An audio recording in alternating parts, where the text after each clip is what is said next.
मैं 10 साल में 50 लाख करोड़ रुपए के काम कर चुका हूं। 50 लाख करोड़। और मैं जब 1-1 लाख 50,000 25,000 करोड़ के काम डिक्लेयर करता हूं तो पत्रकार को बड़ा लगता है कि ये इतने बोल रहे नेता है, कहां से होगा। तो मैं आपको बताना चाहता हूं, कोई माय का लाल मुझे पूछ नहीं सकता। जो मैंने बोला वो मैंने किया। जो मैंने डिक्लेयर किया वो 100% मैं लोगों को कहता था, डंके की चोट पर मैं पूरा करके रखूंगा। तो मुझे एक ने पूछा कि पैसा कहां से आया। मैंने उनको कहा कि इस देश में पैसों की कमी नहीं है। इस देश में देश के लिए ईमानदारी से काम करने वाले नेताओं की कमी है। और इसी के कारण आज देश धनवाने पर जनता गरीब है। और इसलिए मैं ये कह सकता हूं कि 10 साल में हमने देश के विकास में कुछ नीतिगत बदलाव किए हैं। और जिसका परिणाम ये हुआ कि नागपुर से मुंबई एक समय, मुझे याद है कि हम लोग एमएलए थे, जब जाते थे तो 12,000 का 10,000 का टिकट होता था। जब कंपटीशन शुरू हुई तो 3,500 और 4,000 में यह टिकट हुआ, क्योंकि स्पर्धा हुई। और इसलिए मैं आपको बताना चाहता हूं कि जहां गांव में रोड बनाना, ये पब्लिक प्राइवेट इन्वेस्टमेंट से नहीं हो सकता। मैं जब मुंबई में उस समय मंत्री था तो मैंने 55 उड्डान पुल, फ्लाईओवर्स मुंबई में बनाया, वर्ली बांद्रा सेलिंग प्रोजेक्ट बनाया, मुंबई पुणे द्रुतगति महामार्ग बनाया। तो लोगों से पैसा खड़ा करके बनाया। तो मुझे लोगों ने पूछा, आप ये क्यों कर रहे हो। तब मैंने उनको बताया कि हमारे महाराष्ट्र में अनेक गांवों को जाने के लिए रोड नहीं है। मुंबई के लोग अफोर्ड कर सकते हैं पर वो गरीब लोग हैं। और इसलिए मेरी पहली प्रायोरिटी है कि महाराष्ट्र के 16,000 गांवों को मजबूत रास्ते से जोड़ने के लिए मैं अपना पूरा बजट दे दूंगा। और मुंबई शहर में जो बड़े बड़े प्रोजेक्ट है वो मार्केट से कर्जा खड़ा करके उससे करूंगा। और मैंने 16,000 गांव, मेड़घाट में आपको याद होगा कि उस समय मैल न्यूट्रिशन से आदिवासी बच्चे 2,500 मेड़घाट में मर गए थे। वहां रोड, वहां डॉक्टर नहीं पहुंच सकते थे। दुर्भाग्य ऐसा था कि इस 75 साल में से 60 साल तक कांग्रेस पार्टी को राज्य करने का मौका मिला। क्या हुआ, स्कूल की बिल्डिंग थी तो विद्यार्थी नहीं थे, बिल्डिंग और विद्यार्थी थे तो टीचर नहीं थे, तीनों थे तो पढ़ाई नहीं थी।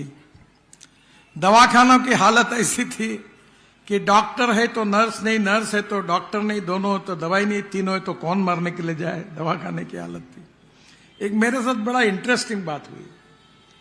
मैं जब कॉलेज में पहले साल में था तो मुझे एक ने कहा डेयरी डालो। तो मैं लॉ कॉलेज में पढ़ रहा था, तो मैंने अपने गांव में बैंक ऑफ महाराष्ट्र से कर्जा लेके मैंने डेयरी डाली।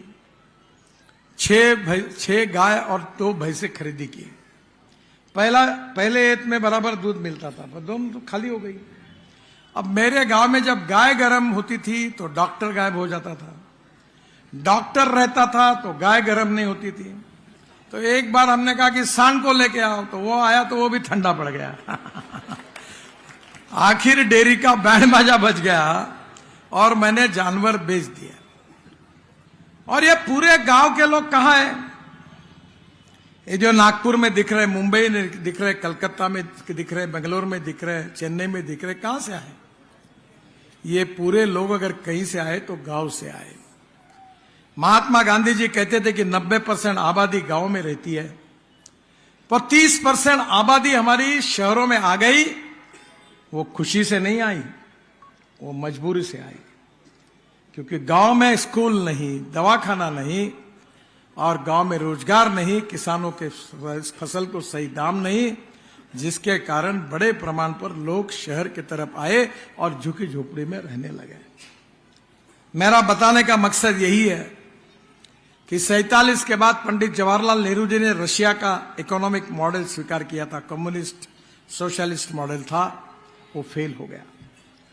मुझे चाइना के प्रेसिडेंट ने चाइना में बुलाया था, मैं पार्टी का अध्यक्ष था। और जब मैं वहां गया था तो वहां के लोगों ने मुझे बताया कि यहाँ शंघाई में बड़े बड़े बिल्डिंगें बन रही थी, पूरी इंडस्ट्री आ रही थी, बोला पैसा कहां से आया? तो जैसे अपने यहाँ एनआरआई होते हैं, नॉन रेसिडेंशियल इंडियन, वैसे वहां नॉन रेसिडेंशियल चाइनीज जो थे उन्होंने बड़े प्रमाण पर पैसा दिया और उस पैसे से बड़े प्रमाण पर वहां इन्वेस्टमेंट आई और चाइना बढ़ता गया। फिर मैं जब प्रेसिडेंट को मिला तो मैंने कहा आप तो कहते हो दुनिया के मजदूर एक हो, हर मालक शोषण कर रहा है, आपने सब विचार बदल दिया, लाल झंडे के अलावा कुछ नहीं है। तो उन्होंने कहा हमें हमारे देश का विकास करना है, जो बातें बदलना हम बदल देंगे, पर हमारे देश को वर्ल्ड की सुपर इकोनॉमिक पावर हमको बनानी है और उसके लिए जो जो आवश्यक है वो हम करेंगे। बहनों और भाइयों, आज हमारे देश में रिसोर्सेज की कमी नहीं है, पर हमारे इंपोर्ट को कम करना, एक्सपोर्ट को बढ़ाना। हमारे यहां पावरलूम था, क्या हुआ है? क्या अभी एक तो भी पावरलूम है? नहीं है। एक समय कामठी में हमारे अनेक मुस्लिम बंधु पावरलूम पर साड़ियां बनाते थे, खत्म हो गया। क्यों हुआ? क्योंकि क्वालिटी नहीं बनी।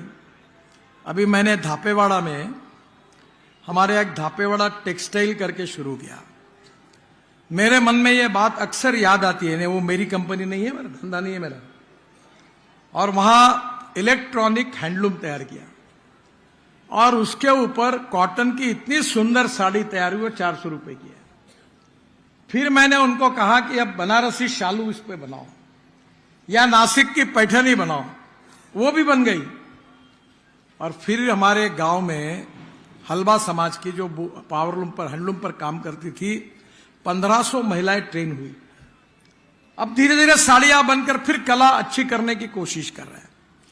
यह उमरेड रोड पर एक पांचगांव करके गांव है, वहां हमने ये जो कतरन निकलती है रेडीमेड गारमेंट्स है, उसके जो टुकड़े निकलते हैं उसके दरिया बनाई है।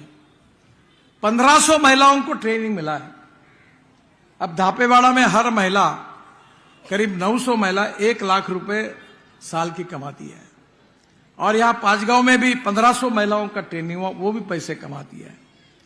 मेरा कहना यही है कि व्यवसाय विमुख तांत्रिक शिक्षण और स्किल, ये कभी हमने कोशिश की क्या? इंजीनियरिंग कॉलेज अभी ताई कोशिश कर रही है कि स्किल का बहुत बड़ा इंस्टीट्यूट वहां खोल रही है, ताकि हमारे गरीबों का जीवन अच्छा कैसे बने। और मैं तो राजनीति करता हूं, 2% करता हूं, और लोगों के कहने पे नहीं करता। मैंने लोगों को नागपुर में, मैं भी सांसद हूं, मैंने कहा था देखो भाई, तुमको अच्छा लगे तब तक वोट दो, नहीं देगा मतलब मत दो। बाकी मैं जो ईमानदारी से सही काम है वही करूंगा। ये जातीयवाद, सांप्रदायिकता, ये जात पात के पत्रक मेरे तरफ लेके नहीं आना।